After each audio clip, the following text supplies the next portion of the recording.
Ya, selamat pagi, siang, sore, dan malam semuanya. Kami dari kelompok 3 akan mempresentasikan dan memaparkan hasil diskusi kami mengenai Oviolet Sulawesi bagian timur, Halmahera, Buru, dan Seram.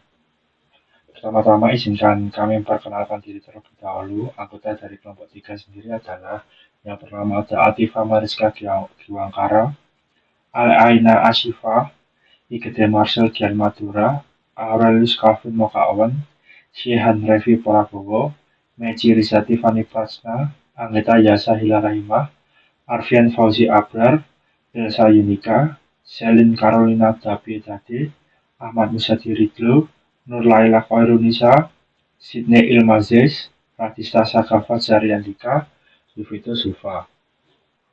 Pada kesempatan kali ini atau presentasi kali ini, kelompok kami akan membahas beberapa bagian atau outline-nya. Nah, di sini ada 7 outline yang akan kami bahas. Yang pertama yaitu geologi regional, yang kedua batuan dasar, yang ketiga lokasi batuan dasar tersingkap, yang keempat setting tektonik, yang kelima cekungan yang ada pada oviolit, yang keenam potensi oviolit, yang terakhir yaitu studi kasus, dan yang terakhir nanti ada daftar pustaka. Geologi regional Sulawesi bagian timur. Lihat di sini terdapat peta, yaitu peta dari Pulau Sulawesi yang di sini mencerminkan adanya batuan-batuan ataupun setting tektonik yang ada di Pulau Sulawesi. Nah, sabuk oviolit sendiri ditandai dengan warna hijau yang ada di bagian tengah Sulawesi. Nah, pertemuan antara tiga lempeng Indo-Australia, Pasifik, dan Asia menghasilkan kumpulan kompleks kepulauan, cekungan marginal, fragmen benua, dan oviolit yang tercampur oleh pengaturan batas lempeng yang berulang di Indonesia bagian timur.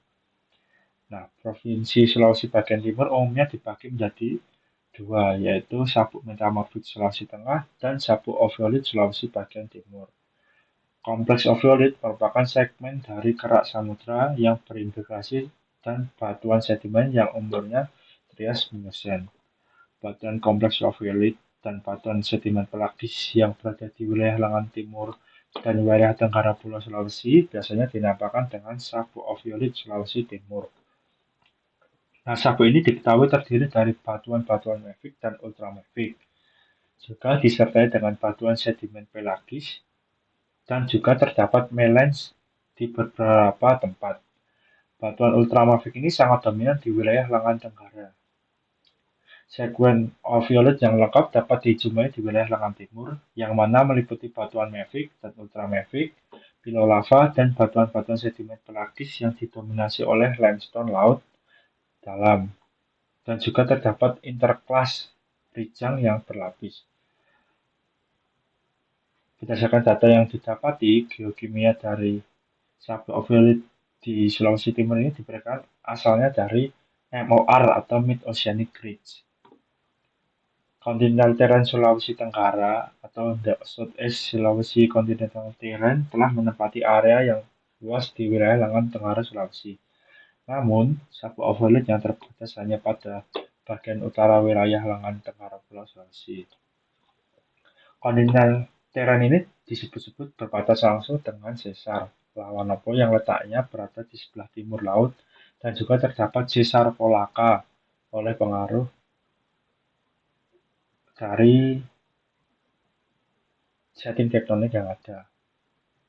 Nah, dataran ini diketahui telah dipisahkan dari dataran Buton oleh pengaruh sesar yang mendatar. Di bagian ujung timur terdapat deretan oviolit yang mana umurnya lebih tua. Continental Terrain ini rupanya memiliki batuan dasar metamorf tingkat yang rendah dengan sedikit campuran abritik pada komposisinya. Kemudian kita beranjak pada geologi regional dari Halmahera. Nah, jika kita lihat di sini ada peta dari Pulau Halmahera sendiri yang terdapat formasi atau litologi dari Pulau Halmahera sendiri. Nah, Berdasarkan peta geologi Lembah Ternate, Maluku Utara yang diterbitkan oleh Pusat Penelitian dan Pengembangan Geologi Bandung, fisiografi Pulau Halmahera sendiri dibagi menjadi 3 bagian, yaitu Mandala Halmahera Timur, Halmahera Barat, dan juga busur Kepulauan Gunung Api Quarter. Nah, batuan tertua di Halmahera bagian barat yaitu formasi Bacan, terdiri dari breksi, lava, dan tuff yang bersusunan andesit dan juga basalt. Nah, setelah pengendapan sejak Eosen akhir hingga Oligosen awal, kegiatan gunung api terjadi selama Oligosen atas hingga Miosen bawah. Nah, batuan gunung api formasi Bacan ini tersebar luas baik di Mandala Halmahera Timur maupun di Mandala Halmahera Barat. Nah, setelah terjadi rumpang dalam pengendapan selama Miosen bawah bagian atas, terbentuklah cekungan luas yang berkembang sejak Miosen atas sampai Pliosen.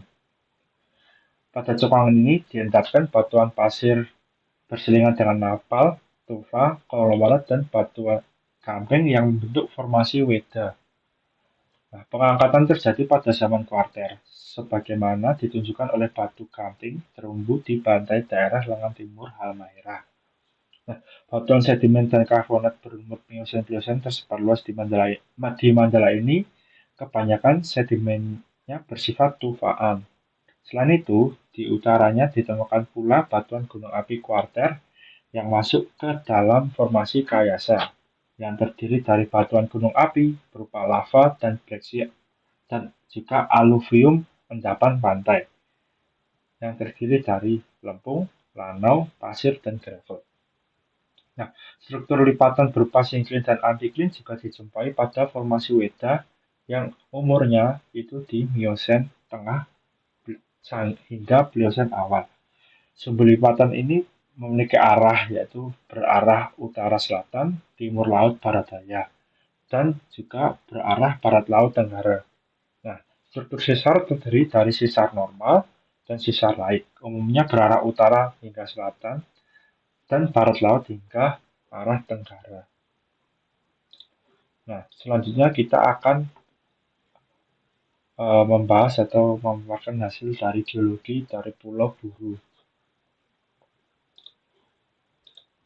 Nah, Pulau Buru secara administratif terbagi ke dalam 2 wilayah, yaitu Kabupaten Buru dan juga Kabupaten Buru Selatan, Provinsi Maluku tentunya. Nah, Kabupaten Buru Selatan merupakan pemekaran dari Kabupaten Buru yang beribu kota di Namrole.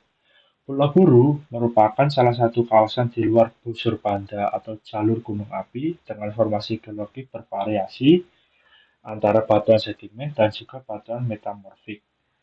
Satuan litografi Pulau Buru disusun oleh kelompok batuan malihan pratersier, kelompok Trias, kelompok Jura, kelompok Oligosen, kelompok Miosen, kelompok Pliosen, batuan gunung api Ambalau, kelompok Plistosen, Holosen.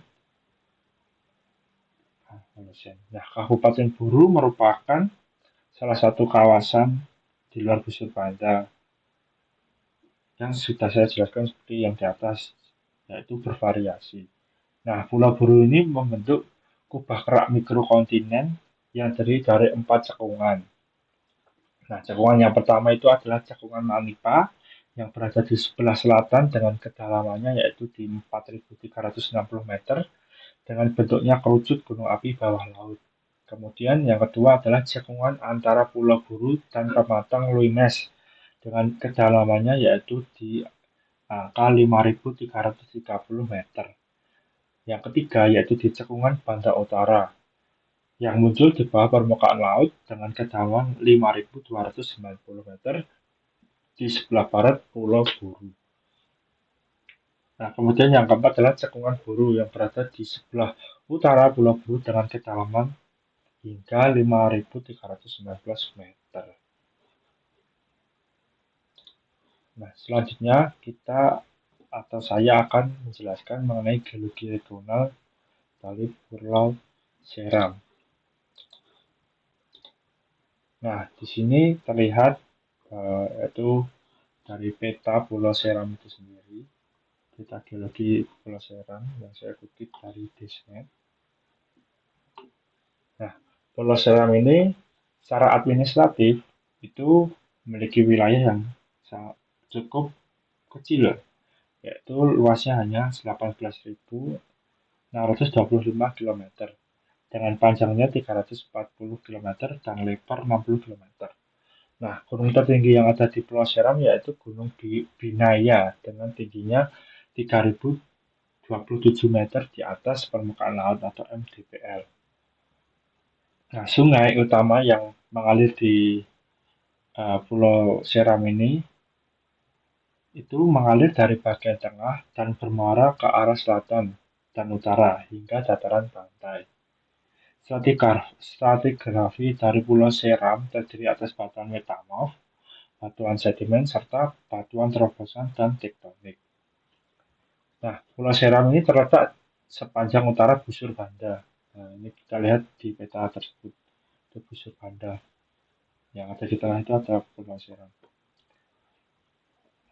Nah, Pulau Seram juga berada pada zona tektonik yang sangat kompleks.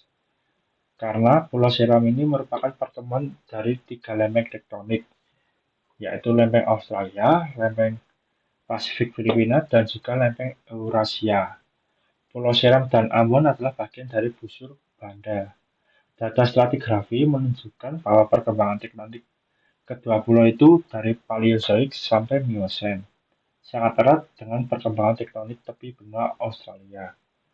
Interaksi konvergen antara lempeng Eurasia, Indo-Australia, dan Pasifik pada Miocene akhir yang diikuti oleh rotasi kepala burung berlawan arah jarum jam pada Miocene malah menyebabkan perkembangan tektonik kedua kawasan itu, yaitu tadi Pulau Seram dan juga Ambon.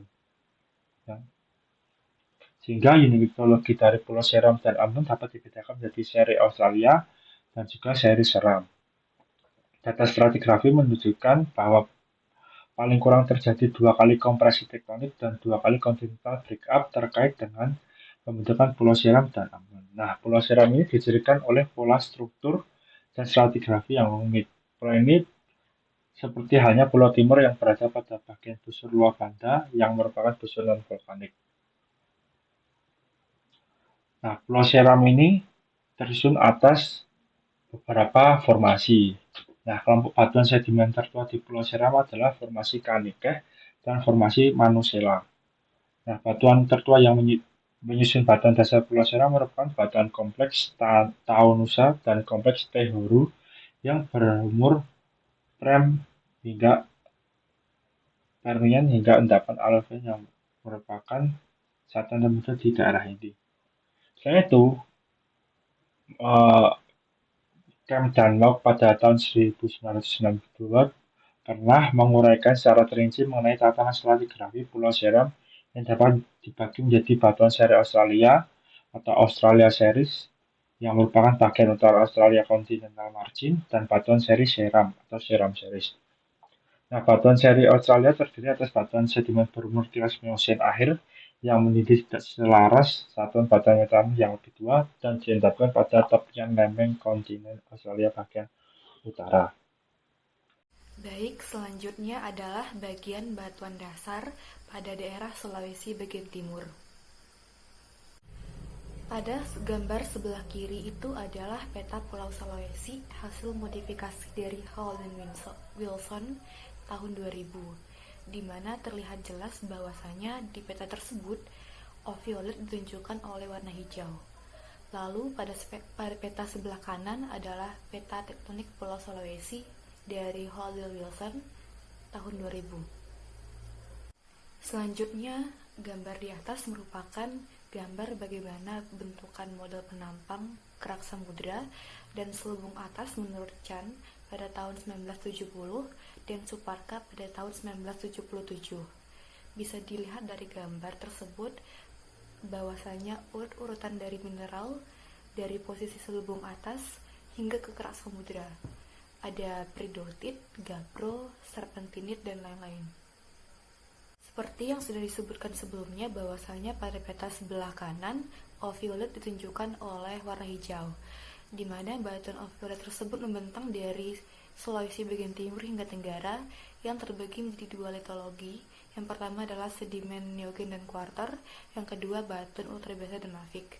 Batuan dasar pada Sulawesi bagian timur adalah batuan ultrabiasa yang berasal dari mantel yang kaya akan feromagnesian, dan penyusun utamanya adalah mineral mafik. Sebagian besar batuan ultramafik awalnya peridotit, terbentuk di mantel atas dan kemudian terubah menjadi serpentinit secara sempurna maupun sebagian oleh fluida kerak selama perjalanannya ke posisi tektonik saat ini.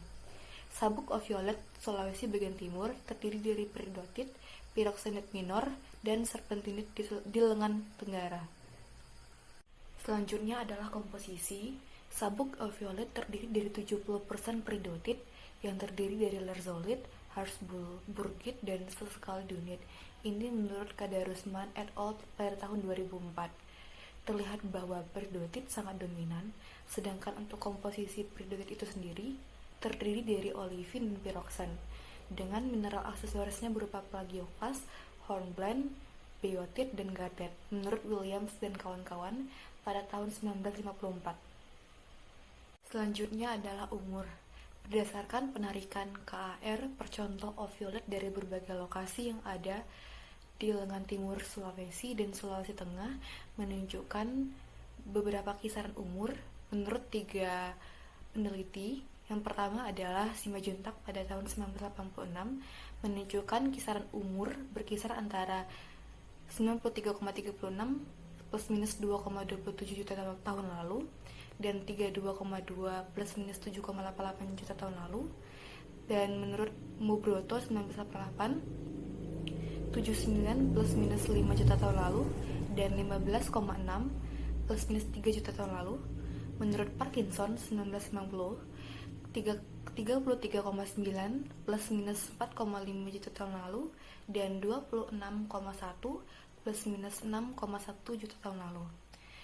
Dapat disimpulkan bahwasanya dengan pengecualian dua hasilnya Mubroto pada tahun 1988, umur lajur oviolet Sulawesi Timur berkisar antara 93,36 plus minus 2,27 juta tahun lalu dan 26,1 plus minus 6,1 juta tahun lalu, atau bisa disingkat dengan kapur akhir sampai dengan oligosen akhir.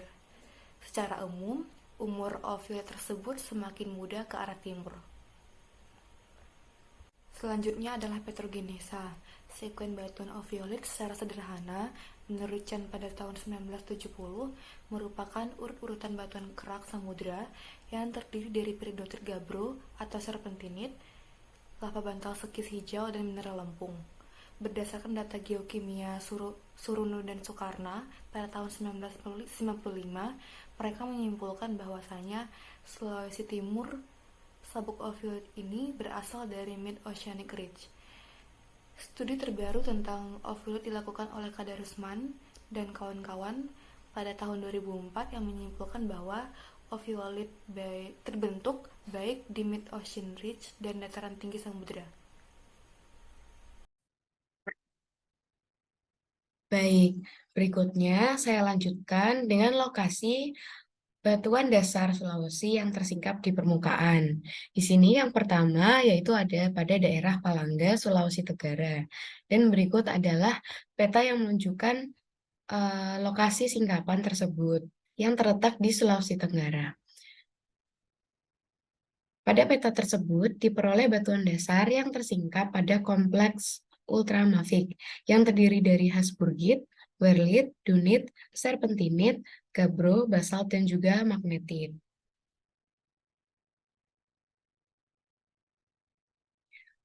Berikutnya, di gambar sebelah kiri merupakan skematik ilustrasi endapan daerah Palangga, di mana batuan dasar ditunjukkan oleh lapisan bedrock tersebut.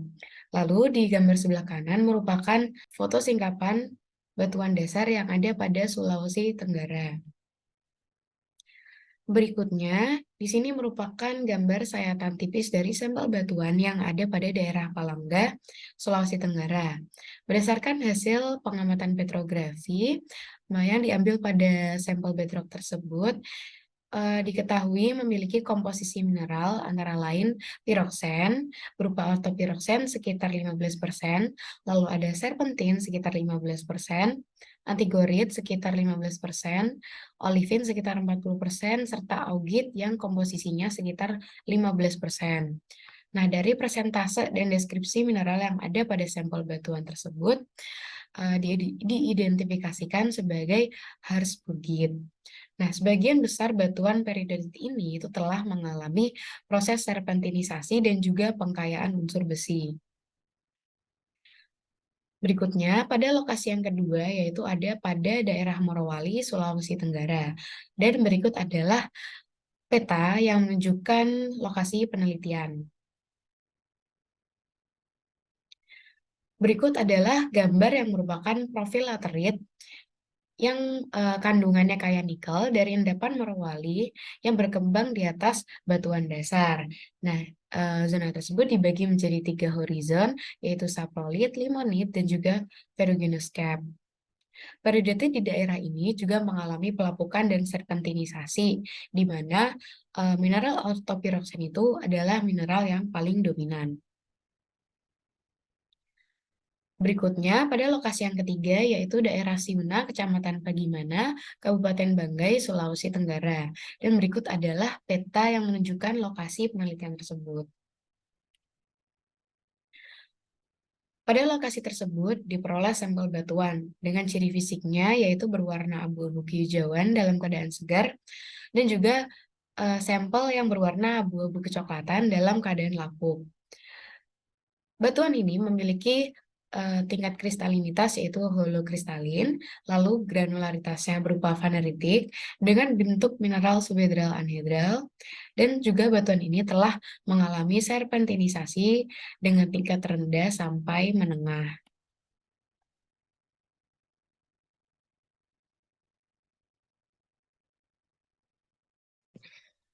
Baik, pembahasan berikutnya adalah terkait batuan dasar Halmahera.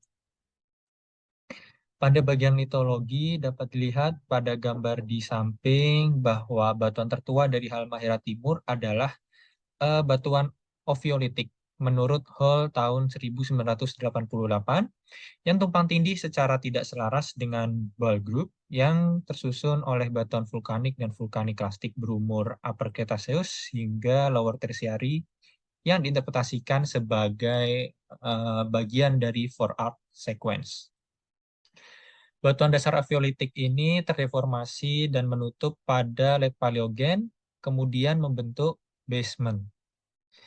Halmahera ini memiliki kompleks batuan dasar atau kompleks oviolit yang berumur pre hingga Late Cretaceous berupa batuan beku ultrabasa dan batuan metamorf.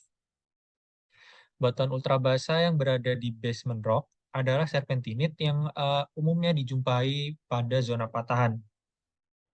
Selain itu, ditemukan pula Harzburgit dan Lerzorit yang menjadi penciri dari mantel atas dari suatu oviolit, dan kemudian Harzburgit, Gabbro, dan Dolerit juga merupakan penciri bagian dalam dari kompleks oviolit. Dunits dan tubuh kromit juga ditemukan, yang mana kedua batuan tersebut dianggap mewakili bagian terdalam dari kumpulan sekuens pada ruang magma yang berada di atas mantel atas dari kompleks oviolit. Di atas kumpulan sekuens dari kompleks oviolit tersebut, terdapat sebuah sekuens tebal dari gabbro berlapis hingga isotropik, namun yang banyak dijumpai adalah isotropik dengan variasi ukuran butir. Berikutnya pada Petrogenesa dan Moore, menurut Hall tahun 2012, pembentukan Pulau Halmahera, sebelum terjadi proses tektonik, Pulau Halmahera ini berada di sebelah utara bagian Pulau Papua. Kemudian pada Oligosen akhir, sesar Sorong membawa bagian timur Pulau Halmahera menuju barat yang merupakan bagian dari lempeng East Mindanao. Pada Miosen akhir terbentuk dua buah subduksi di bagian barat dan timur, serta di bagian utara dan selatan terdapat sesar geser. Pada Miosen akhir, lempeng Laut Maluku berukuran lebih kecil akibat subduksi pada bagian barat dan timur lempeng Laut Maluku yang terus terjadi. Eh, Proses subduksi ini yang membuat lempeng East Mindanao patah dan terkolisikan terhadap lempeng tersebut. Hingga saat ini, subduksi telah berakhir dan menyisakan sesar naik pada bagian barat Halmahera dan timur lengan Sulawesi.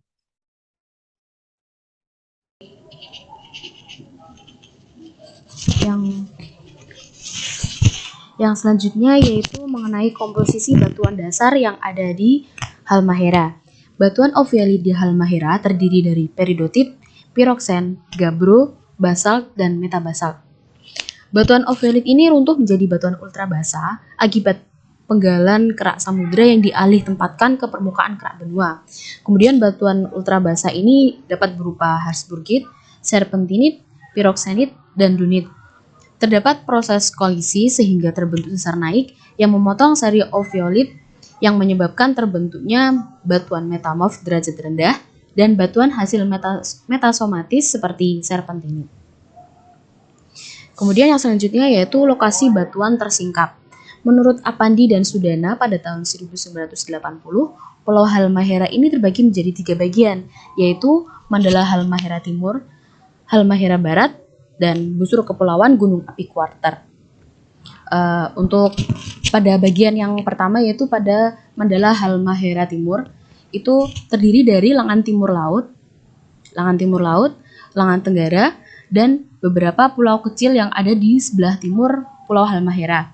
Batuan dasar pada Mandala ini terdiri dari kompleks ophiolite dan sedimen laut yang berlapis dalam berumur Mesozoik. Ini terimplikasi dengan sedimen berumur Paleogen yang di atasnya diendapkan sedimen klastik marin dan litologi karbonat berumur Neogen. Ini menurut Sukamto pada tahun 1981 dalam Darman dan Sidi tahun 2000. Kemudian pada bagian yang kedua yaitu Halmahera Barat. Halmahera Barat ini meliputi daerah lengan utara dan daerah lengan selatan pada Pulau Halmahera. Kemudian pada Halmahera Barat ini memiliki morfologi berupa perbukitan terjal dan perbukitan kars. Halmahera pada bagian utara dikuasai oleh batuan vulkanik, batuan ultrabasa, metamorf, dan ophiolite. Ini menurut Supriyatna pada tahun 1980 serta Apandi dan Sudana pada tahun 1980. Litologi yang lain yaitu berupa andesit berumur Miosen akhir hingga kuarter dengan basal bawahan. Ini diakibatkan oleh adanya subduksi lempeng Laut Maluku yang mengarah ke timur di palung Halmahera. Ini menurut Hakim dan Hall pada tahun 1991.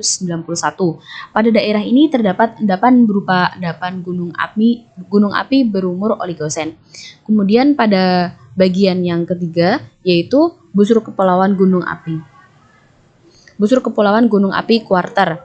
Pada bagian ini terdiri dari pulau-pulau kecil di bagian barat Pulau Halmahera yang membentuk suatu busur kepulauan gunung api di mana sebagian besar pulaunya ini mempunyai kerucut gunung api yang masih aktif.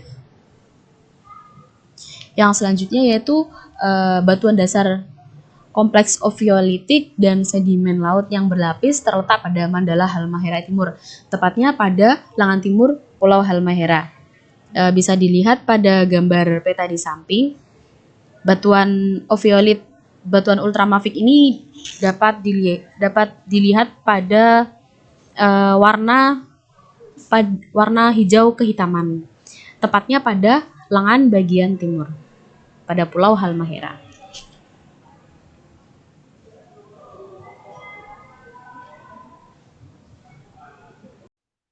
Baik, di sini saya akan menjelaskan terkait dengan batuan dasar di Pulau Buru, khususnya yang berkaitan dengan litologi dan umur. Jadi, secara geologi, Pulau Buru merupakan bagian terluar dari busur Banda yang non-vulkanik. Dan Pulau Buru ini merupakan mikrokontinen yang berasal dari lepasan benua Australia pada Mesozoikum. Batuan dasar di Pulau Buru ini adalah berupa batuan metamorf berderajat sedang yang berasal dari kompleks Wahlua. Batuan metamorf ini terbentuk pada facies greensis hingga lower amphibolites. Kompleks Wahlua itu sendiri tersebar secara luas di bagian timur dari Pulau Buru, seperti yang ditampilkan pada peta geologi Pulau Buru. Untuk komposisi dari batuan dasar di Pulau Buru ini antara lain filith, slate, metamorphic sandstone, dan marble. Umur dari batuan dasar di Pulau Buru ini. Selanjutnya adalah petrogenesa dari Pulau Buru. Nah, petrogenesa dan setting tektonik dari Pulau Buru ini dikontrol oleh sesar dekstral, yang mana sebenarnya sesar dekstral yang ada di Pulau Buru ini sendiri merupakan anomali. Anomali karena sebenarnya di Kepulauan Maluku ini dominannya dikontrol oleh sesar sinistral. Nah, untuk setting tektonik dan genesa dari dari Pulau Buru ini sendiri, awalnya itu batuan metamorf yang berasal dari kompleks Wahlua termetamorfosis selama pre-Triasik, yang awalnya sebenarnya Pulau Buru dan Seram ini merupakan bagian dari lempeng Australia. Nah, selanjutnya lempeng Buru dan Seram ini, microplate Buru dan Seram ini bergerak ke utara akibat adanya proses pergerakan lempeng.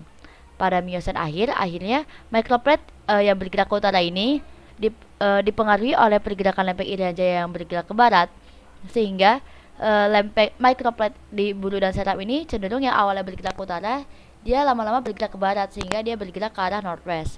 Nah, pada saat itu lempeng Irian Jaya itu sudah merupakan bagian dari lempeng Pasifik sehingga dia bergerak ke barat. Selanjutnya, Pulau Buru dan Seram yang terdorong oleh pergerakan lempeng Irian Jaya tadi mengalami convergence dan thrusting. Nah, convergence dan thrusting ini disebut dengan microslice complex, dan thrusting dan convergence ini mengalami rotasi berlawanan arah dengan jarum jam, yaitu disebut dengan anti-clockwise dengan sudut yang cenderung besar, yaitu di atas 45 derajat. Nah, rotasi tadi mengakibatkan adanya sesar dekstral yang bernama sesar dekstral antitetik sepanjang patahan, dan patahannya ini menjadi miring akibat adanya pergerakan lempeng Irian Jaya dengan cepat. Karena kan sebenarnya sesar dekstral itu merupakan sesar horizontal, tetapi dia termiringkan oleh adanya oleh lempeng Irian Jaya yang bergerak secara cepat. Nah, untuk sesar dekstral ini membentuk offset pada kompleks shear graveways dan pylonites yang disitasikan oleh Audrey and Charles pada tahun 1979. Nah, bisa dilihat pada gambar bahwa gambar A ini merupakan saat lempeng Buru dan Seram bergerak ke utara, lalu gambar B ini ketika lempeng Irian Jaya mempengaruhi lempeng Buru dan Seram sehingga dia bergerak ke arah barat dan mengalami pergerakan ke arah northwest. Lalu di gambar C dan D merupakan peristiwa konvergensi dan thrusting sehingga lempeng terrotasi lebih besar dari 45 derajat dan termiringkan akibat adanya pergerakan lempeng Irian Jaya dan cepat. Nah, hasil sayatan dari metamorfisme yang diambil di daerah Pulau Buru menunjukkan proses metamorfisme dan petrogenesa dengan gradien geothermal sebesar 40 derajat per kilometer, tekanan 5 kilobar, dan suhu sebesar 630 derajat Celcius. Oke, selanjutnya ada batuan dasar seram. Berdasarkan tatanan stratigrafi Pulau Seram dapat dibagi menjadi dua seri batuan, yaitu batuan Australia yang merupakan bagian utara Australian Continental Margin dan batuan seri Terang. Batuan seri Australia terdiri atas batuan sedimen berumur Trias sampai Miosen akhir yang menindih tidak selaras satuan batuan metamorf yang lebih tua. Seri ini diendapkan pada tepian lempeng kontinen Australia bagian utara. Berdasarkan pembagian sekuensnya, terdapat three-reef sequence, di mana batuan dasar Pulau Seram itu terdiri atas batuan metamorfik derajat tinggi hingga rendah dari kompleks Kabipoto, Tahunusa, Tehoru, dan formasi Saku. Ketiga formasi metamorfik tersebut tersingkap di permukaan karena adanya sesar naik selama Miosen akhir dan Pliosen yang kemudian mengalami sesar mendatar. Selanjutnya ada intrakratonic rifting sequence. Batuan sedimen tertua di Pulau Seram adalah batuan formasi Kanikeh yang diendapkan di Ngaripikuan. Formasi ini tersusun oleh batu pasir dan batu lempung yang secara tidak selaras menindih batuan metamorf. Umur formasi Kanikeh adalah Trias tengah sampai Trias akhir. Di atas formasi Kanike, secara gradasi, terdapat formasi saman-saman yang merupakan batu gamping. Kemudian, secara menjemari, di atas formasi saman-saman, terdapat formasi manusela yang berupa batu gamping dan diendapkan pada lingkungan neritik dan batial. Untuk komposisinya, pembentukan Pulau Seram ini terdapat 2 kompresi tektonik dan 2 continental breakup. Continental breakup pertama diikuti oleh kompresi tektonik pertama terjadi pada Paleozoik. Kontraksi kerak bumi yang terjadi setelahnya menyebabkan batuan-batuan metamorf tingkat tinggi seperti granulit terangkat ke permukaan serta mantel atas tertransport ke atas membentuk batuan-batuan ultrabasar. Berdasarkan kolom stratigradinya dapat diketahui dari bawah tersusun atas seri Australia yang merupakan source rock dari seri seram yang terdiri atas kelompok batuan malihan formasi Kanike berumur bias, formasi saman-saman, karbonat manusela, dan kelompok Mini. Kedua, itu ada seri seram yang diawali dengan terobosan batuan vulkanik dan disusul dengan pengendapan formasi Wahai yang berumur Pleistosen awal dan formasi Pupa yang berumur Pleistosen akhir.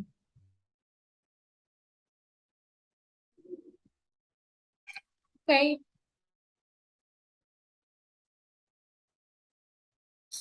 Petrogenesa batuan dasar seram.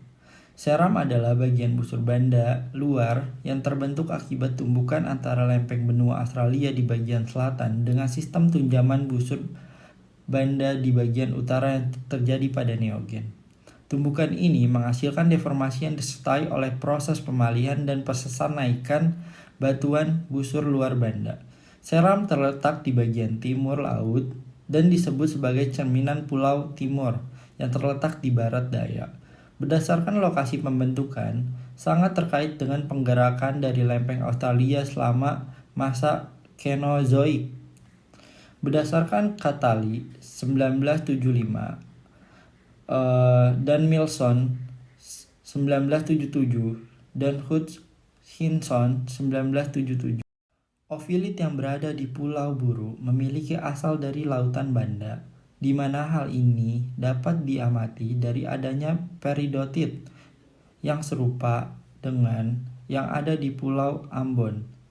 Sama seperti Pulau Buru, menurut Linehouse 1977, ophiolite pada area Pulau Seram ini terbentuk dari rifting pada asal atau awal Miosen di antara mikroblok Buru sampai Seram dan juga lempeng Australia.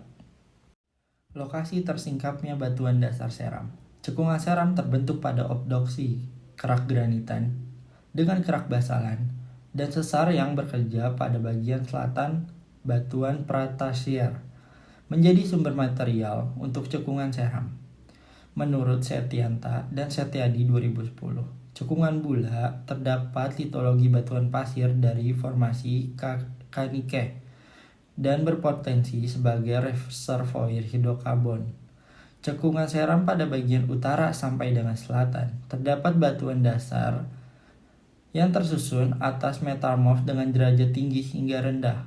Batuan metamorf, sekis, dan genis derajat tinggi dan kompleks Kabipoto berumur Precambrium hingga Paleozoikum awal. Batuan Paleozoikum awal tersusun oleh filit serpih yang sedikit terubah, batuan pasir Greenwich, dan batu gamping. Baik, selanjutnya saya akan menjelaskan tentang lokasi batuan dasar dari East Sulawesi Ophiolite yang tersingkap. Untuk batuan dari East Sulawesi Ophiolite ini sendiri membentang sepanjang 700 km dari Teluk Gorontalo hingga lengan timur Sulawesi. Kemudian dari Sulawesi Tengah hingga lengan Tenggara dan Pulau Buton dan Kabena. Ini publikasi dari Silver et al. Tahun 1983. Untuk singkapan batuan dasar yang tersingkap dari East Sulawesi Ophiolite ini melampar sepanjang lebih dari 15.000 km persegi. Untuk seri batuan dasar yang ada pada East Sulawesi of Violet ini banyak tersingkap di suatu lokasi yang biasa disebut sebagai basement complex. Adapun basement complex ini terletak di lengan timur Pulau Sulawesi. Lokasi-lokasi yang banyak tersingkap batuan dasar dari East Sulawesi of Violet ini umumnya dari di sungai, yaitu sungai Dodaga, Wasile, Saulat, dan Jawali. Berikut merupakan peta dari persebaran batuan yang tersingkap dari seri of Violet Sulawesi bagian timur. Ini merupakan publikasi dari Kadarusman et al. Tahun 2004. Dapat terlihat bahwasannya basement complex atau suatu lokasi yang banyak tersingkap batuan dasar ini berada di lengan timur dari Pulau Sulawesi. Dari basement complex atau kandungan dari basement complex itu sendiri banyak tersingkap variasi dari batuan dasar yang bermacam-macam. Dengan susunan 30% merupakan batuan beku berjenis ultra basa, kemudian ada pula batuan pletonik, dan ada pula juga batuan metamorf. Untuk batuan beku jenis ultra basa ini sendiri, yang banyak dijumpai atau ditemukan singkapannya yang ada di basement kompleks, umumnya atau sebagian besar ini sudah mengalami deformasi yang cukup tinggi dan sudah terjadi proses serpentinisasi yang memungkinkan untuk terbentuknya urat magnesite. Sedangkan untuk batuan plutonik banyak terkandung chromite dan dunit. Lalu untuk batuan metamorf yang banyak tersingkap pada basement kompleks ini berada di fasies subsekis hijau, atau lebih rincinya merupakan transisi dari fasies pumpelite prehnite dan fasies biru. Ini merupakan gambaran persebaran dari lokasi batuan dasar yang tersingkap di lengan timur Sulawesi atau basement kompleks itu sendiri. Lalu, ini merupakan dua ilustrasi peta persebaran dari singkapan batuan dasar. Yang pertama ini merupakan lokasi sungai dari persebaran batuan dasar yang ada di Pulau Halmahera, dan di sebelah kanan merupakan sebaran litologi atau batuan-batuan yang terdapat di sekitar salah satu sungai yang di Pulau Halmahera, yaitu Sungai Ludaga. Kedua ilustrasi ini merupakan publikasi dari Robert Hall tahun 1988. Dapat terlihat untuk sebelah kiri, untuk sungai dari persebaran singkapan batuan dasar ini terdiri dari Sungai Wasile, Ludaga, dan lain sebagainya. Lalu untuk sebelah kanan merupakan persebaran batuan yang ada di Sungai Ludaga. Terlihat pula ada beberapa batuan dasar yang berupa dolerit dan persebaran batuan berisi dengan fragmen dari batuan dolerit itu sendiri. Ada pula terlihat bahwasanya terjadi proses serpentinisasi yang secara masif dari pers bukit. Mungkin cukup pemaparan materi dari saya. Untuk pemaparan materi selanjutnya bisa dilanjut. Terima kasih.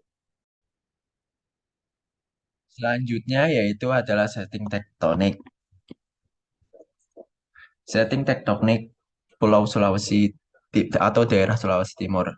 Sulawesi merupakan daerah dengan pertemuan 3 lempeng, yaitu lempeng Indo-Australia yang bergerak ke arah utara, lempeng Pasifik yang bergerak ke arah barat, serta lempeng Eurasia yang bergerak ke arah selatan hingga tenggara. Berdasarkan Surono dan Hartono tahun 2013, mereka mengatakan bahwa tektonik Pulau Sulawesi dapat dibagi menjadi 5 periode tektonik, yaitu tektonik ekstensional Mesozoikum, tunjaman kapur, tunjaman paleogen, tumbukan neogen, dan tunjaman ganda kuarter. Kepulauan Sulawesi bagian timur dan tenggara merupakan pecahan benua yang berpindah ke arah barat karena patahan strike slip dari New Guinea. Pada bagian timur Sulawesi terjadi tektonik ekstensional Mesozoikum Hal itu ditandai dengan terpisahnya sebagian kecil benua Australia menjadi bagian timur Sulawesi. Kemudian terjadi tunjaman kembali pada umur Paleogen antara timur Sulawesi dengan benua Eurasia pada zona akresi Kapur awal.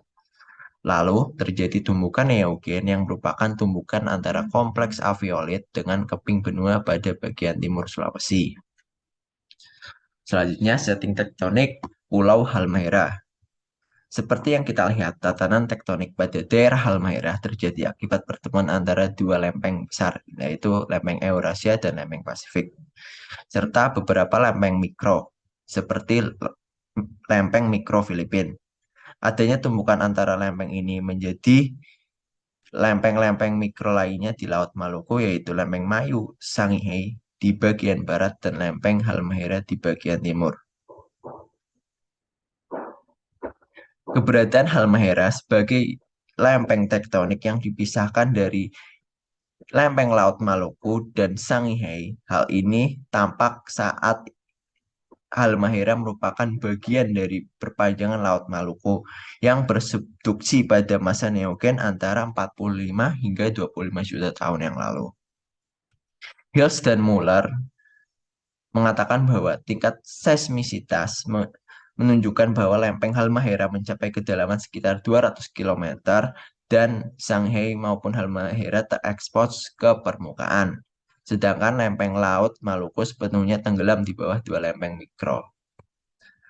Selanjutnya yaitu adalah setting tektonik Pulau Seram dan Buru. Berdasarkan gambar, Pulau Seram dan Pulau Buru merupakan bagian utara dari busur Banda. Busur Banda sendiri merupakan salah satu zona tektonik yang kompleks di dunia. Busur Banda menjadi zona interaksi pertemuan tiga lempeng tektonik, yaitu lempeng Eurasia, lempeng Indo-Australia, dan lempeng Pasifik. Bentuk interaksi ketiga lempeng tersebut yaitu berupa penunjaman. Pulau Seram dan Pulau Buru merupakan zona penunjaman lempeng Pasifik terhadap lempeng Indo-Australia. Penunjaman tersebut merupakan tumbukan antara paparan barat daya Australia dengan zona tunjaman busur Banda pratumbukan. Oleh karena itu, Pulau Seram dan Pulau Buru merupakan zona interaksi antara lempeng tektonik. Berdasarkan Wilson tahun 2000 mengemukakan bahwa Sulawesi Timur, Buton, Buru, dan Seram diduga merupakan bagian dari satu mikrokontinen besar yang terpisah dari Australia pada Jura dan menumpuk lapisan benua Eurasia membentuk Orogen pada Sulawesi pada zaman Oligosen. Pulau Seram terletak sepanjang utara busur Banda, Indonesia bagian timur. Pulau Seram berada pada zona tektonik kompleks karena Pulau Seram merupakan pertemuan tiga lempeng, seperti yang dapat kita lihat seperti gambar.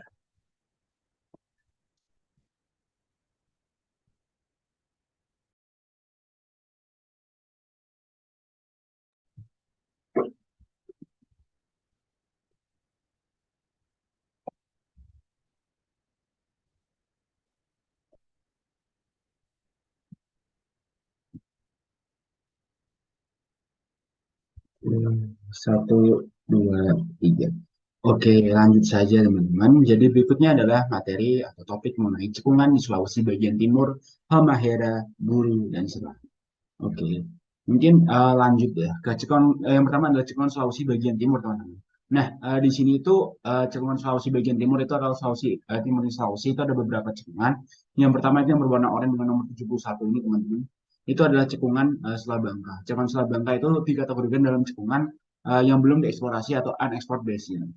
Nah, yaitu berarti cekungan yang belum dieksplorasi dengan data geologi, seismik, dan non-seismik yang tersedia. Kemudian berikutnya kita arah ke utara sedikit, yaitu ada cekungan Banggai, teman-teman. Cekungan Banggai ini dikategorikan dalam cekungan berproduksi atau producing basin.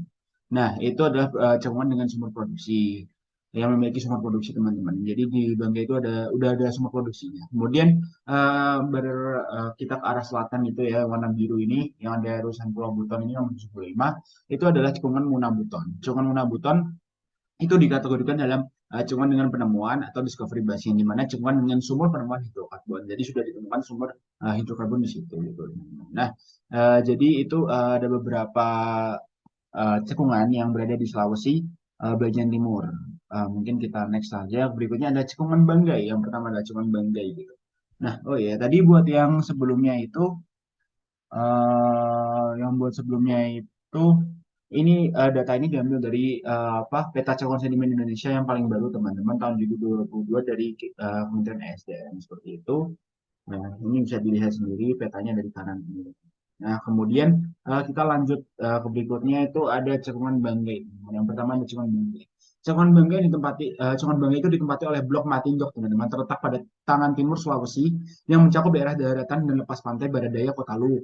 Secara geologi tangan timur Sulawesi ditafsirkan sebagai daerah tumbukan antara mikrokontinen Bangga Sula dengan timur dengan busur vulkanik lengan barat Sulawesi. Nah, tumbukan terjadi akibat pergerakan ke arah barat dari mikrokontinen Banggai Sula sepanjang patahan Sula Sorong, teman-teman. Kemudian penumbukan yang terjadi di cekungan Banggai terjadi setelah kala Miosen akhir yang ditandai dengan endapan pratumbukan, formasi Minahaki dan anggota Mentawai yang berumur Miosen tengah hingga Miosen akhir. Nah, itu jadi ada penanda tadi itu tumbukan yang terjadi di cekungan Banggai. Kemudian selanjutnya ada struktur geologi yang mendominasi kawasan ini adalah sesar naik dan juga sesar mendatar yang merupakan karakteristik dari struktur di zona oviolit, teman-teman, seperti itu. Selanjutnya cekungan Banggai dimulai pada kala Eosen akhir, diawali dengan adanya transgresi regional yang kemudian diikuti dengan pengendapan awal dan dari bagian bawah batuan karbonat, yaitu pada formasi Tomori pada Oligosen awal. Pengendapan tersebut terjadi pada lingkungan iner sublitoral pada kala Oligosen tengah sampai Oligosen akhir. Pada kala Oligosen tengah hingga Oligosen akhir itu terjadi proses transgresi kedua, teman-teman. Selama proses tersebut formasi Tomori terus berlangsung dan terjadi pada lingkungan iner sublitoral hingga litoral. Kemudian pada kala Miosen awal terjadi regresi secara mendadak dan mencapai puncaknya pada Miosen tengah. Pada kala ini formasi Matindok diendapkan pada lingkungan iner sublitoral litoral dengan pengaruh terestrial yang sangat kuat. Pada kala Miosen tengah hingga Miosen akhir terjadi transgresi yang secara regional yang merupakan awal dari proses pengendapan formasi Minahaki. Kemudian perubahan lingkungan pengendapan akibat proses transgresi dari inner sublitoral menjadi outer sublitoral mengakibatkan terendapkannya massif limestone dari formasi Minahaki, teman-teman. Kemudian pada beberapa lokasi lingkungannya tidak mengalami perubahan dan masih merupakan lingkungan inner sublitoral. Lingkungan ini cocok untuk pertumbuhan batu kambing terumbu pada bagian anggota Mentawai. Seperti itu kurang lebih apa yang terjadi atau sejarah bagaimana cekungan Banggai itu bisa terbentuk, teman-teman. Mungkin lanjut lagi ke cekungan berikutnya yang berada di Sulawesi bagian timur, yaitu ada cekungan Selat Bangka. Cekungan Selat Bangka itu merupakan salah satu cekungan yang masih dalam proses eksplorasi gitu. Jadi belum banyak data atau jurnal atau paper yang berisi tentang cekungan Selat Bangka tersebut. Nah, tapi hasil pengelolaan sementara dari data akuisisi seismik 2 dimensi wilayah Selat Bangka pada lintasan 1008 berupa hasil broad stack on board processing dan preliminary post stack time migration atau POTM. Itu memperlihatkan hadirnya batuan sedimen berumur Mesozoikum yang telah mengalami kompresional hingga menghasilkan struktur perlipatan setelah fase penurunan permukaan. Hasil ini masih membutuhkan penelitian lebih lanjut, namun untuk sementara waktu diduga memiliki cadangan migas seperti lapangan migas atau cekungan-cekungan di sekitarnya. Seperti itu untuk cekungan Selat Bangka. Kemudian kita beralih ke cekungan berikutnya yang berada di Sulawesi bagian timur, yaitu ada cekungan Munabuton. Nah, cekungan Munabuton ini berada di wilayah Buton. Nah, wilayah Buton itu merupakan bagian dari fragmen mikrokontinen yang diantaranya terdiri dari Pulau Buton, Pulau Munah, dan Pulau Tukang Besi yang saling berhubungan dan mengaruhi ketika terjadi kolisi di antaranya. Nah, terdapat juga beberapa event tektonik yang mempengaruhi konfigurasi struktur geologi di Pulau Buton. Di antaranya itu ada pre-reef, reef, kemudian ada drift, habis itu ada kolisi neogen dengan dominasi struktur geologi yang terbentuk pada kolisi paling akhir. Nah, lanjut nih, pada fase rifting itu terjadi apa sih? Pada fase rifting, itu diawali dengan pertumbuhan sesar ekstensional dan subsidiens regional. Kemudian membentuk rangkaian blok turun dalam sistem half graben yang disertai pula dengan pengangkatan erosi dan vulkanisme lokal pada wilayah di sekitarnya. Kemudian selanjutnya masuk ke fase drifting. Fase drifting itu menyebabkan terpisahnya mikrokontinen dari kontinen utama, yaitu Australia dan Papua, dan mendukung terjadinya subsidiens secara regional pada Pulau Buton. Fase tumbukan atau kolisi terjadi dalam dua periode. Periode yang pertama adalah kolisi Miosen awal yang membentuk thin skinny crust dan lipatan-lipatan di bagian selatan. Nah, kemudian kolisi mencapai titik maksimal itu pada Miosen tengah, sehingga menghasilkan pengangkatan dan sesar-sesar naik lokal. Namun, kolisi pertama ini tidak mempengaruhi buton utara sampai dengan Miosen tengah. Pada akhir Miosen tengah, alveolit terabduksikan sebagai hasil dari kompresi maksimum.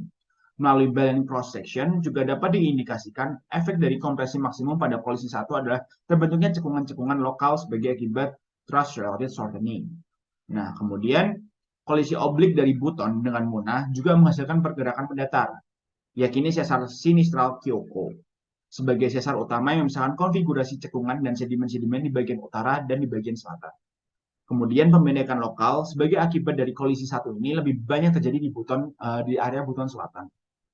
Sementara kolisi 2 itu terjadi antara mikrokontinen buton dengan tukang besi yang mengakibatkan perubahan pola struktur yang signifikan dan juga menyebabkan deformasi. Hal ini disebabkan terjadinya penghimpitan zona subduksi sehingga menyebabkan akresi dari arah barat Pulau Buton. Kemudian efek awal dari kolisi ini itu terekam pada lapisan Pliocene akhir. Kolisi oblik dari dua mikrokontinen dihasilkan dari pergerakan strike slip dan juga deep slip oleh sesar-sesar curam dengan subsidence dan uplift lokal. Mungkin itu selanjutnya bisa beralih ke cekungan berikutnya, yaitu monggo silahkan teman berikutnya.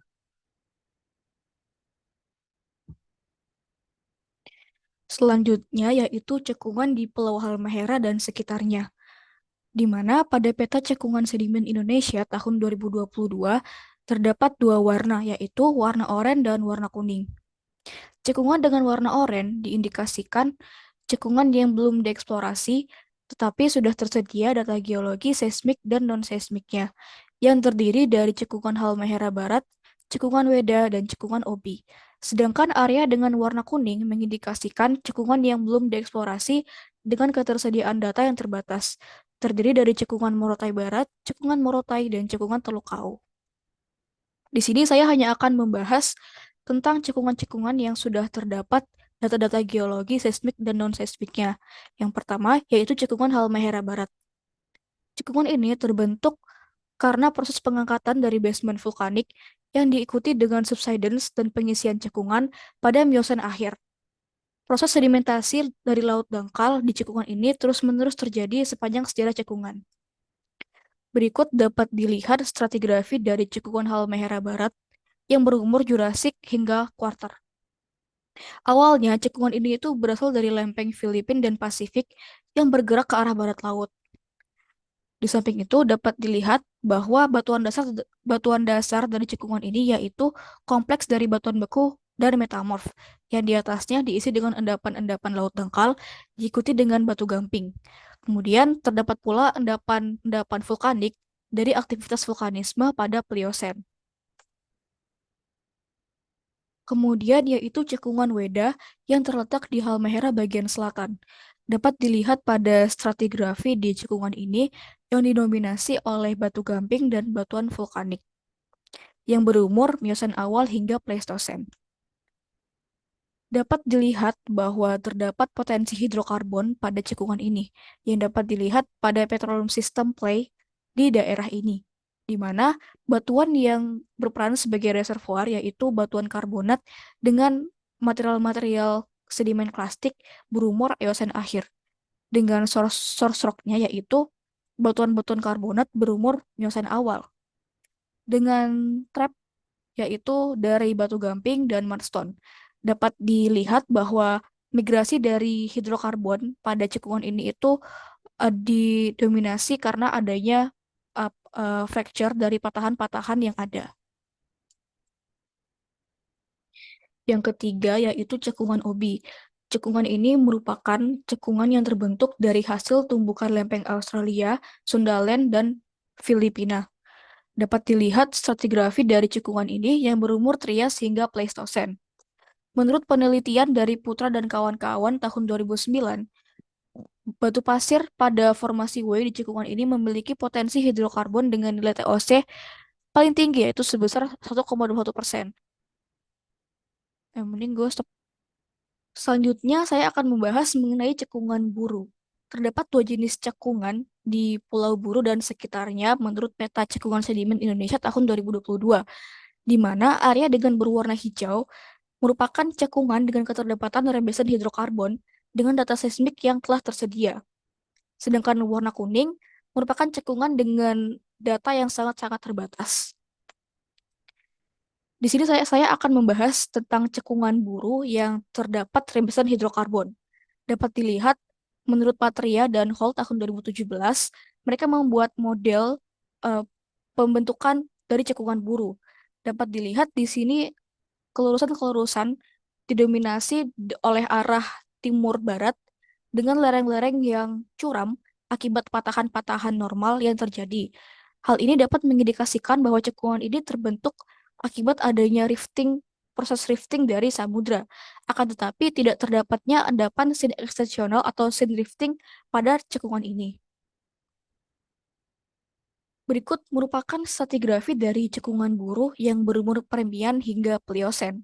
Dapat dilihat bahwa batuan dasar dari cekungan ini yaitu batuan metamorf.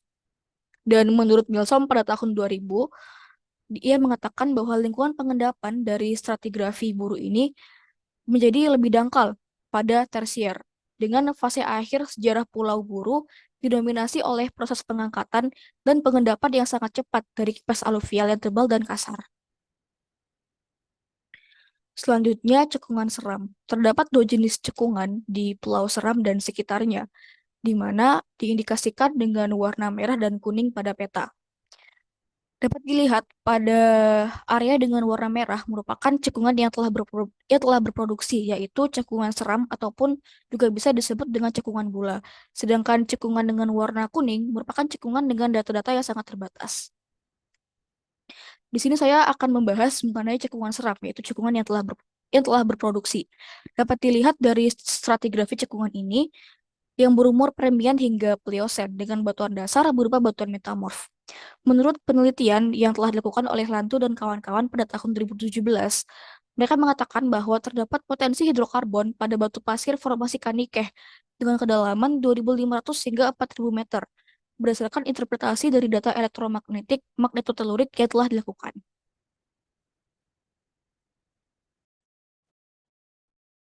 Nah, selanjutnya adalah potensi oviolit. Seperti yang kita ketahui, oviolit adalah kompleks batuan beku yang terdiri atas anggota basalt, gabbro, dan peridotit. Oviolit diperkirakan sebagai suatu lembaran kerak samudra yang terdorong oleh obduksi kerak benua. Adapun potensi dari oviolit yang pertama adalah berpotensi sebagai geowisata untuk penelitian yang dilakukan oleh peneliti yang mana dapat berguna bagi masyarakat area sekitar. Geowisata sendiri merupakan wisata alam berbasis geologi yang tidak hanya melihat keindahan suatu tempat, tetapi juga mempelajari geologi di area tersebut.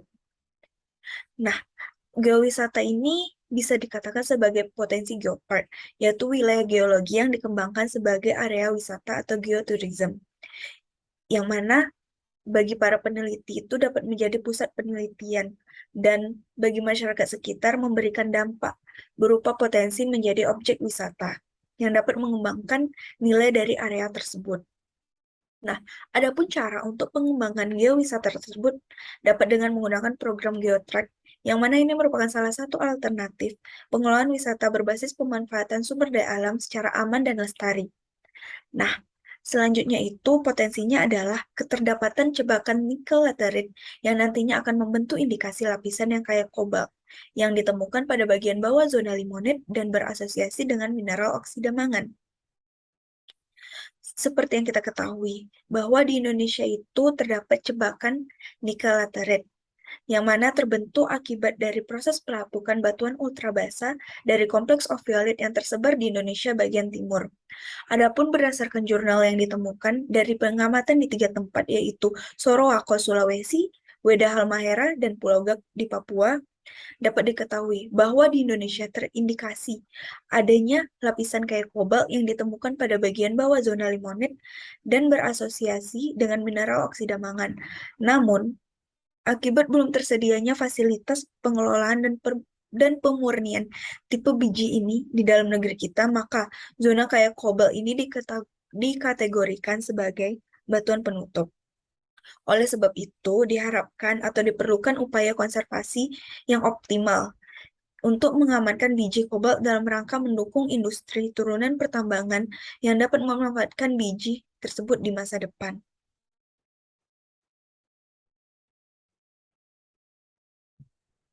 Baik, kemudian studi kasus. Seperti yang kita ketahui bahwa nikel adalah sumber daya strategis yang penting dan telah menjadi bahan kunci untuk pengembangan industri kedirgantaraan, pertahanan modern, serta infrastruktur dan teknologi. Saat ini, perkembangan kondisi cadangan nikel di dunia sekitar 113 juta ton, sedangkan cadangan nikel sulfida kurang dari 30%, dan sumber daya nikel laterit lebih dari 70%, di mana sekitar 85% sumber daya nikel tersebut berada di Kuba, Kaledonia Baru, Indonesia, Filipina, Malaysia, Vietnam, Brazil, dan negara-negara lainnya yang berada di sekitar garis khatulistiwa. Indonesia sendiri adalah pemasok biji nikel terbesar di dunia dengan sumber daya nikel laterit yang tersebar di wilayah Maluku dan Sulawesi. Oleh karena itu, penelitian terkait karakteristik mineralogi biji nikel laterit di Indonesia semakin banyak diminati. Pada presentasi kali ini, studi kasus yang kelompok kami ambil adalah perkembangan karakteristik nikel laterit di sabuk oviolit di Sulawesi Timur.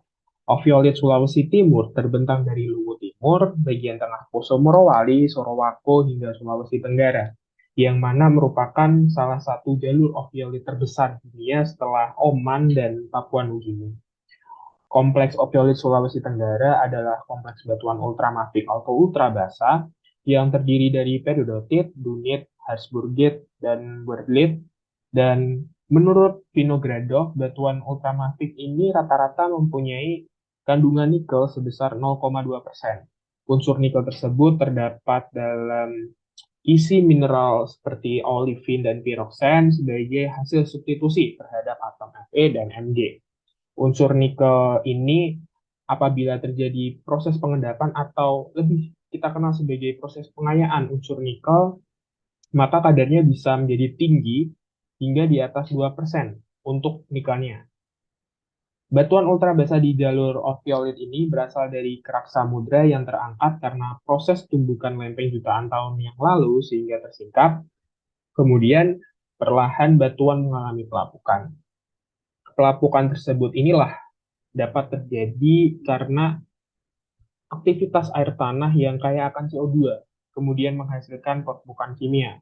Nah, CO2 yang berasal dari udara dan tumbuhan yang membusuk menguraikan mineral-mineral yang tidak stabil seperti olivin, piroxen, yang terdapat pada batuan ultramafik tersebut pada kompleks oviolit Sulawesi Tenggara, Sulawesi Timur. Sehingga dari lapukan batuan ultrabasa tersebut terdapat banyak mineral yang bisa diambil, diantaranya nikel. Berdasarkan penelitian dari Fu et al. Tahun 2014, karakteristik mineralogi biji nikel laterit dari Sulawesi Timur tersusun dari endapan laterit nikel atau nikel laterit yang terdiri dari lapisan tanah merah, lapisan limonit, lapisan saprolit, dan lapisan batuan dasar. Kemudian pada penelitian Yingyi tahun 2019, terdapat 5 titik sampling dari mineral nikel laterit dengan beberapa sampel yang dipecahkan menjadi mineral biji halus sehingga dapat digunakan untuk analisa komposisi kimia, analisa fase, kemudian analisa TGDSC. Dengan sisa bagian lainnya digunakan untuk analisa pin section dan kemudian dibentuk blok untuk pengamatan struktur mineral. Dalam menentukan komposisi kimia nikel laterit, dapat digunakan beberapa metode analisa kimia. Seperti ketika untuk mengamati ukuran partikel dapat menggunakan Malmholtz master sizer. Kemudian ketika untuk mengukur komposisi fase mineral dapat dianalisis dengan menggunakan XRD. Dan untuk melakukan analisis TGDCS dapat dilakukan bersamaan dengan analisa termal yang dimulai sekitar dari suhu 50 derajat hingga 1400 derajat. Sehingga berdasarkan beberapa metode tersebut dapat diperoleh data seperti yang kita bisa lihat bersama-sama di slide. Kemudian dalam referensi yang kami gunakan di studi kasus kali ini, rata-rata konsentrasi nikel lebih dari 1,6% weight Selain itu, konsentrasi nikel di beberapa bagian itu mencapai di atas 1,8% dan konsentrasi tertingginya dari suatu sampel bisa mencapai 5,84%. Komposisi mineral bagian tengah dan bagian bawah zona rotten rock relatif rumit karena di mana kandungannya itu termasuk serpentin, olivin, klorit, lempung, hematit, limonit. Kemudian adapun penampakannya sebagai berikut yang bisa kita lihat di slide bahwa serpentin adalah mineral utama pembawa nikel dalam biji nikel laterit ini, termasuk seperti kadalit, antigorit, kemudian nepoid. Nah, kadalit dan antigorit ini memiliki komposisi kimia yang sama, sehingga sometimes itu sulit diidentifikasi di bawah mikroskop. Kebanyakan serpentin juga memiliki struktur kristal yang tertata baik dengan struktur tabular atau porfiritik. Beberapa serpentin memiliki graininess dan fanlate dalam biji nikel laterit. Selain itu, sejumlah kecil serpentin telah diubah oleh pelapukan sehingga beberapa aktinolit terkorosi menjadi serpentin dan beberapa serpentin tersebut telah mengalami kloritisasi secara ekstensif. Kemudian berdasarkan pengamatan, kandungan olivin relatif lebih rendah dan kandungan olivin ini merupakan mineral pembawa nikel sekunder dalam biji nikel laterit yang termasuk dalam sistem kristal belah ketupat, di mana sebagian besar olivin terutama hadir dengan bentuk tabular atau porfiritik dan tentunya terkait erat dengan serpentin. Pada kandungan piroksan relatif lebih sedikit dari struktur pirosan dalam sampel biji nikel laterit. Dan kemudian dapat dilihat bahwa sebagian besar piroksan hadir dengan butiran dan kolumnar, dan tentunya sama terkait erat dengan olivin dan serpentin. Kemudian berdasarkan penjelasan singkat terkait mineral dan beberapa metode yang sudah saya sebutkan sebelumnya, diperoleh kandungan nikel dan besi nikel laterit masing-masing 1,99 weight% dan 17,55 weight% dengan serpentin, olivin, lempung, klorit, kemudian hematit dan magnetit sebagai mineral utama tentunya. Kemudian ada piroksan, aktinolit, limonit, kemudian kromit itu sebagai mineral minor dalam nikel laterit di Sulawesi Timur Tenggara Indonesia ini, yang dapat kita lihat melalui beberapa analisis metode sesuai dengan yang saya jelaskan sebelumnya seperti SRD, OM, SEM, EDS, yang mana serpentin dan olivin ini merupakan mineral nikel utama dengan konsentrasi nikel rata-rata 3,65 dan 1,73 weight%, serta sebagian besar piroksan merupakan piroksan non-nikel. Kemudian hanya sedikit piroksan yang mengandung nikel dan konsentrasi rata-rata nikel hanya 0,01 weight%.